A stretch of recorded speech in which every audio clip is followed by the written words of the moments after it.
técnicos que teníamos. Está en línea el doctor en Desarrollo Económico, licenciado en Economía, con quien nos compartían este tuit que había publicado, con quien hemos hablado para hablar de otros temas, como por ejemplo algunos sistemas de triangulación y declaración de exportaciones de empresas como Techint o Vicentín para evadir impuestos, y en este caso habla, o por lo menos muestra evidencia de esta contradicción del no hay plata con la actividad financiera en otros ámbitos. Gustavo, buenos días. Julián te habla. ¿Nos escuchás bien ahí? Perfecto, lo escucho. Muchas gracias. Gustavo, bueno, ayer un colega tuyo de acá de Bahía Blanca nos enviaba este tuit y dice, estaría interesante si lo pueden conversar al aire un poco, porque esto es cierto, y Gustavo seguramente lo tenga más claro. ¿Por qué es una contradicción el lema del gobierno de no hay plata con el pago de los rendimientos financieros? ¿Qué son y por qué es contradictorio con el discurso oficial? No, bueno, a ver, en general, y esto hago una generalización justamente, los gobiernos neoliberales desarrollan o suelen desarrollar una política de austeridad, pero esta política de austeridad no es equitativa con todas las partidas de gastos, sino que hay algunas que son prioritarias y otras que son más bien relegadas. Digo, ¿cuáles son las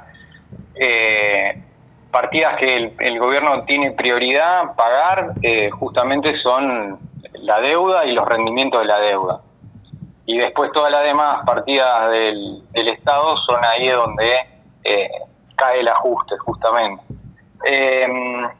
Y en general, como es un gobierno que se ha apoyado en la emisión de deuda y en rendimiento de lo que se denomina el carry trade, en el sentido de que la idea de mantener planchada la inflación en base a un dólar alto, tasa de interés muy elevada, hizo que justamente el gobierno emita un instrumento de deuda que posibilite y garantice un rendimiento muy elevado al sector privado. Es decir, el Estado mismo se ha endeudado con el sector privado, emitiendo lo que se denominan LECAP, son letras de capitalización.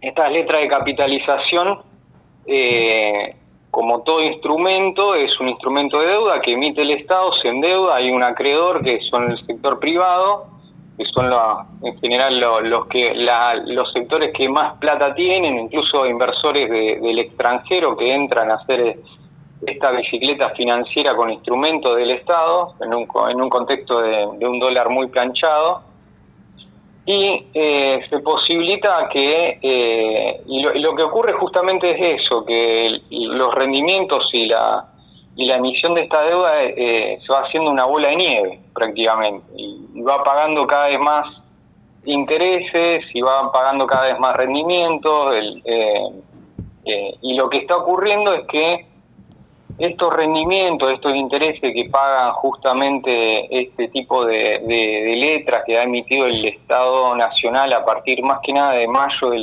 del año pasado, hace que hoy por hoy los rendimientos de las LECAP e instrumentos muy parecidos equivalen al 50% del gasto público nacional.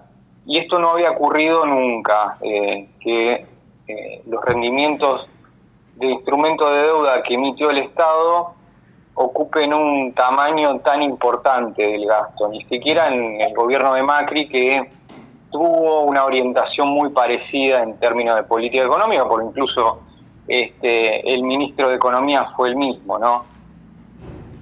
Gustavo, ¿y cuál es la explicación para esto? Por lo menos, ¿cómo lo justifica el gobierno? Dice que, bueno, hay gasto en este aspecto, pero no hay déficit. ¿Cuál es la explicación? O por lo menos, ¿cuál es la que dan?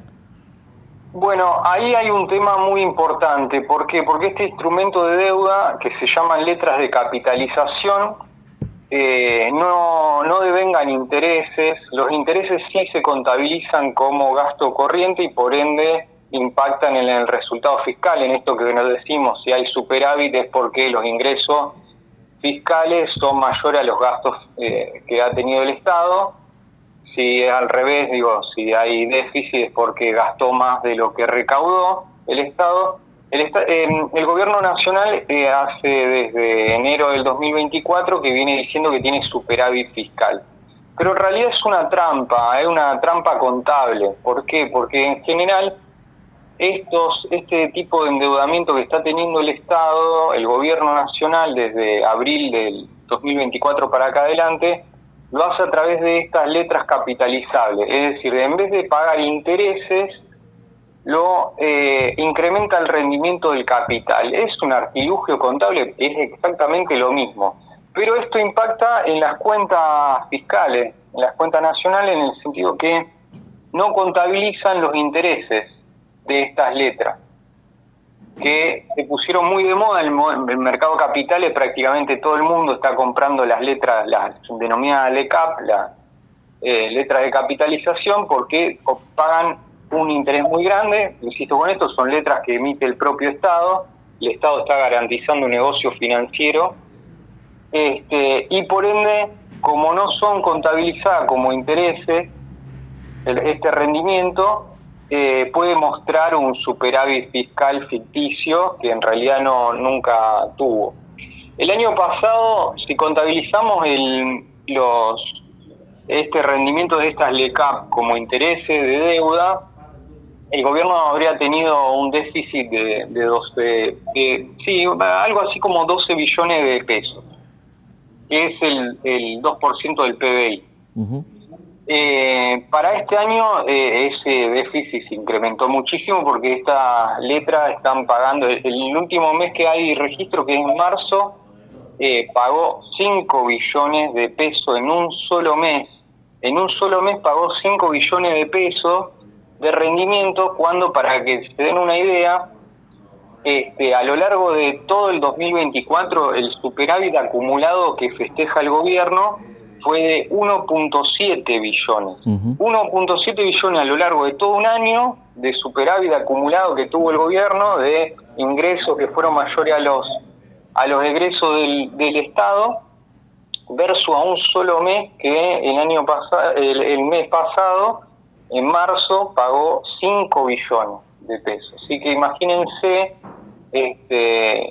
la burbuja financiera y la bola de nieve que se están haciendo con estas letras descapitalizables, al punto tal de que yo me hago la pregunta varias preguntas no podemos hacer. Una es ¿qué ocurriría si toda esta plétora de capital financiero se va al dólar en algún momento? Porque estas letras son en pesos, uh-huh, pero en algún momento tranquilamente, como pasó en febrero, marzo, que los dólares financieros empezaron a tensar un poco la cuerda, por eso justamente el gobierno fue al FMI a pedir un préstamo.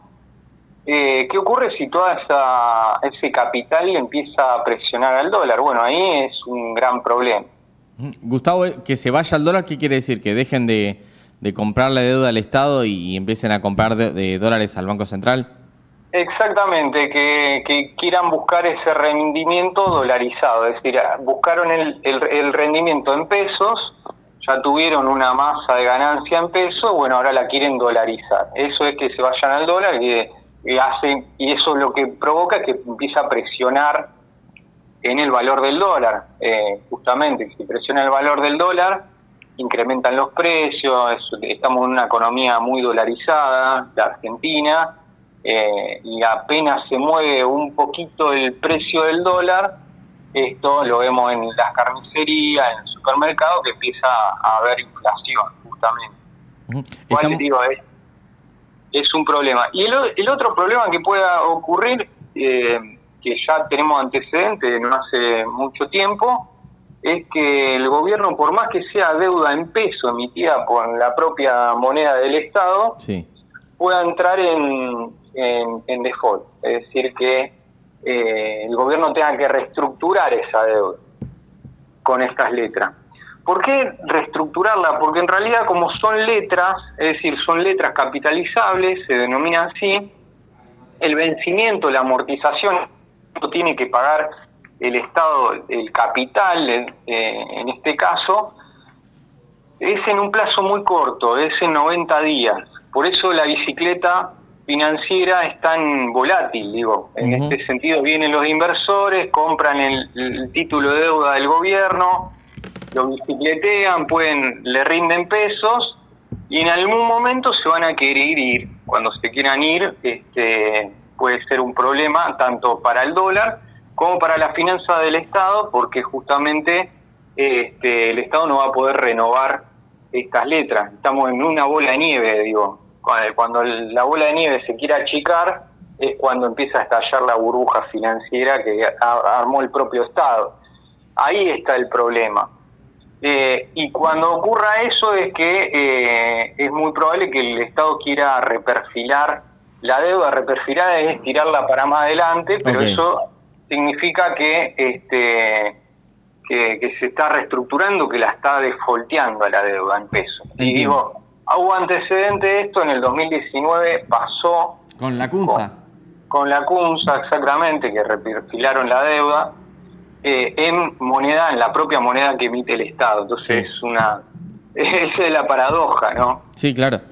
Gustavo, te hago una pregunta que es otra cuestión que acá dialogamos mucho, porque siempre es esto, es una construcción de discurso constante, y cuando uno ve la decisión política y la decisión económica, son caminos que no son paralelos, sino que se terminan chocando.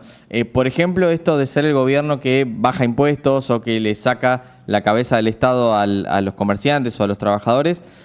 ¿Han habido grandes cambios en la estructura tributaria del Estado a nivel nacional, ya sea con el IVA, con, no sé, aportes patronales, con impuestos a las ganancias, de a quién se le cobran más impuestos y a quién menos? Te lo pregunto porque es un tema que vos has trabajado principalmente vinculado a las grandes empresas internacionales que operan en la Argentina.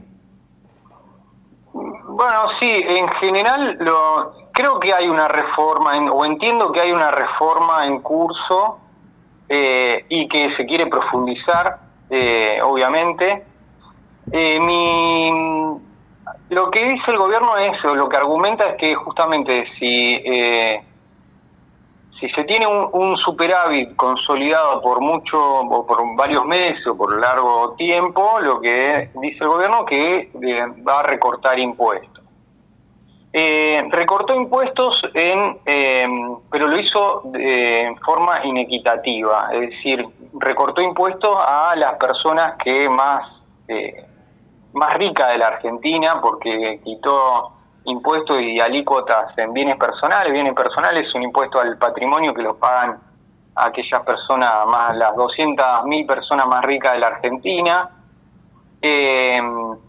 También quitó el impuesto país, que lo pagaban empresas, como también y lo pagaban por transacciones para compra de dólar ahorro o para importaciones, que son generalmente transacciones que hacen los sectores de clase media alta para arriba, ¿no? Entonces eso favoreció también a los sectores más ricos de la sociedad.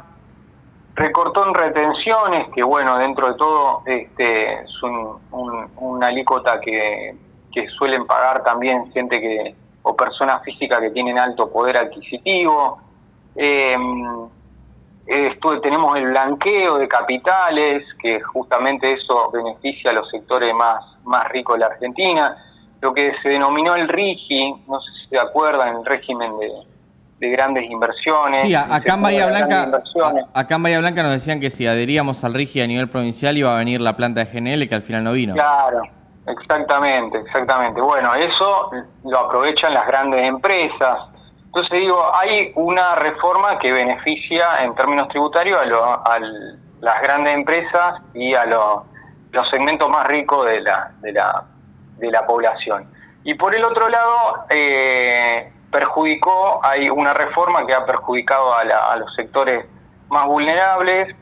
Por ejemplo, ahí tenemos la quita de subsidio al transporte, a la energía, que eso impacta en el ingreso disponible de los sectores trabajadores, más que nada. El impuesto a las ganancias se restableció en el 2024 y en un contexto en el que justamente los salarios no están siguiendo tanto a la inflación. Esto perjudica también mucho a los sectores trabajadores.